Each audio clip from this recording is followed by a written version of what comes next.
living colour. Hello and welcome back to Project Golf. It's been a while since we were here and lots has been happening, so come on inside and I'll show you what we've done.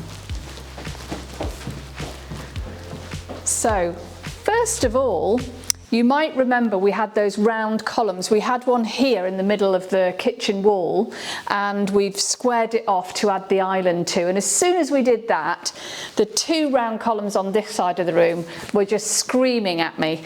And I spoke to the clients, sent them some video, and they agreed to let me square those off too. So that has been done. So we've now got 3 square columns and I'm much happier because we're modernising this house. We're not going overly modern because obviously we've still got terracotta floors, etc., some beamed ceilings, but it just, the round columns just weren't working for me. So luckily my clients were in agreement, so I'm much happier now. We've also painted. We will be coming back to paint again because there's no doubt that when we're moving all these boxes around and now installing the kitchen and the bathroom fittings, we will obviously make some marks. So we will be painting again, but my painter and decorator knows that. He comes in and does it once for me. We then come in, do our bit, make some marks. He comes back, touches it up so everything is perfect before my clients get to see. So I want to take you into the bathroom now. So follow me this way. No peeking at the kitchen now. And come on in.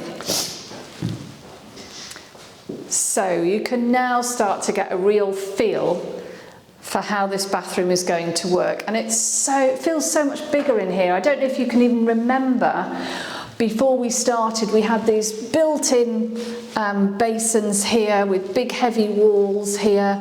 The bathtub was a built-in bathtub as well, and even the shower was enclosed, and you had this little kind of cubby hole to walk through and into this sort of dark, well, it was blue mosaic tiles if you remember, and it just felt like you were going into this dark little cave to have a shower. Now we're going to have a glass partition here, which we will be installing shortly, and you just feel the space is so much bigger and brighter, and it's really worked out well. So we've got still some things to do, but you can basically see we've got this nice sized shower in place, the bathtub is in place, we've left space here so it's easy to clean around both sides. You can get your mop and your hoover down there. That's a little tip for you. If you're going to put a freestanding bathtub, don't forget to leave yourself some cleaning space around there.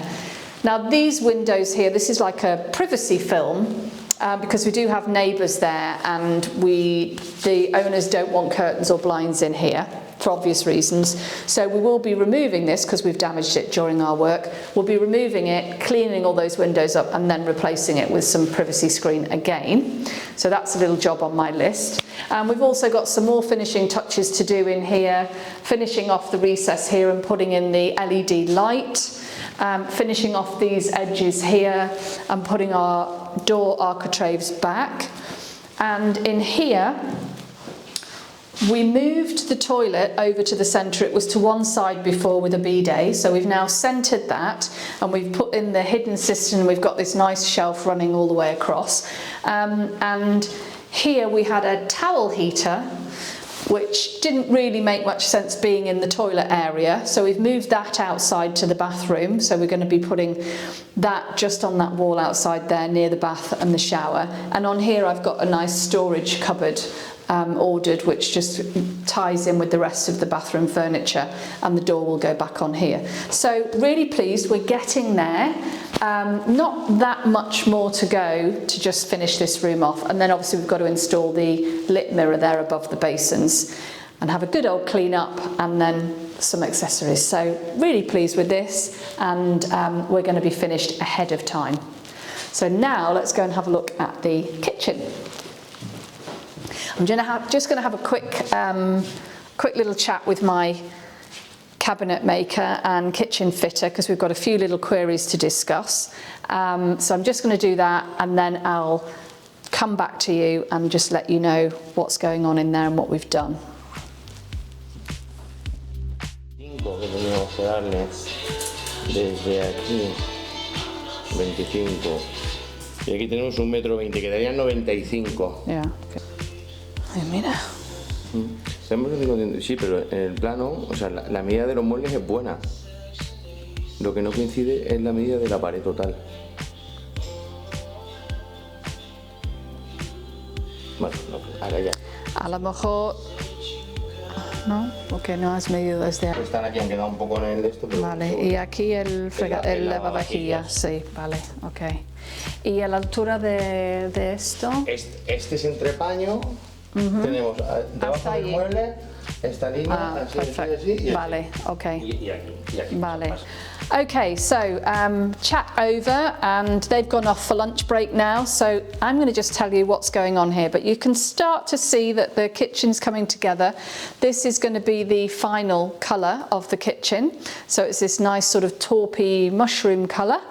And let me just walk you through the kitchen. So behind me here we have the sink and the dishwasher. And in this little corner here, hidden away, we've got some shelves here, cupboard and shelves with lighting in. And the work surface is going to come right up to this level here, wrap all the way around and around here. Sockets going in behind. The hob is here, and we've put a ceiling extractor in here so that we don't have, because obviously we don't have wall, because we opened that wall up. If you remember, again, this was a closed room with the wall right up to the ceiling there. It felt very small and very dated, and now we've opened it up so that, you know, it's great. You know, from here on the back of this wall, my clients have a little desk workstation there. So it's really good that we're now interacting with the rest of the living space from the kitchen, and we're not sort of closed in. So we were just having a chat today actually, because here we ended the kitchen here to give nice lot of space to walk in and out of, but actually I think we've got enough room there to extend the kitchen out a little bit further. So what we were thinking of doing was adding a wine rack here, and then the work surface will come to the end. Again, we're going to go up to here, and I'd actually quite like to wrap it over the top here. I'm going to chat to my clients about that, because I imagine that things are going to be passed over and put on this wall, and it's just going to constantly get grubby. So I think we're going to be doing that, but that's going to be a little video call later with me and my clients.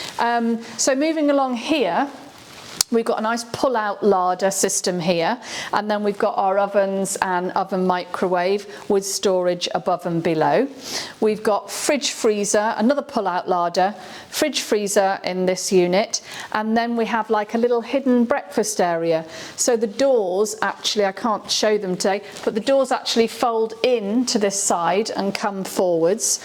Once they're opened, there's a work surface in here, a wine fridge, some drawers here and storage, and again we've got our lit shelves, so we can hide away in here. We've got sockets going into the back on both sides, so we can hide away in here our kettle and toaster and all that messy stuff that you don't need to see on the work surface. And that's something good to think about if you are opening your kitchen out to the living area, is how clean and tidy is it going to look when you're sat on the sofa having a look here. So so this is going to be a nice useful little space. And then here our island. Now we can walk in here so we can get into the kitchen from both directions, this way or this way. This back side will just be solid in the same colour as the kitchen, and we've put shelves here so that we can put some little accessories or cookery books, etc. The work surface, the same as the rest of the kitchen, will be here and around the column on this side, and we're putting some sockets into the column, so it's a place where you can plug your laptop or your phone charger in or something if you need to. And my clients love looking at the view of the golf course, so we are going to have this island overhang on this side, and we've got some counter stools so they can sit here and have a coffee or breakfast whilst looking at the view. And on this side we've also got, underneath we've got more storage and some shelves. So it's getting there. It's a big difference from before we started. It's even a big difference since the last time we were here with the cameraman, but it's all going well. And I'm very happy, and I'm going to just now make some videos and some photographs so I can report back to my clients and get some answers for us to progress along nicely. But I have a couple of questions for you. So the kitchen actually ends here, and the wall ends here, which was giving us a nice flow through and lots of space to walk through. However, I'm wondering whether you want me to fill this gap with like a wine rack or some shelves, because it's more material obviously, but I'm wondering if you think that's a practical thing to do. All the way along this bit is that we wrap the top of this wall. If we do chat, and let me know what you think about doing that. By the way, when we come to here, the work surface comes up to this sort of height and wraps all the way round to there. So don't forget, like, subscribe, hit the bell button, and please leave me some comments. Living life in color.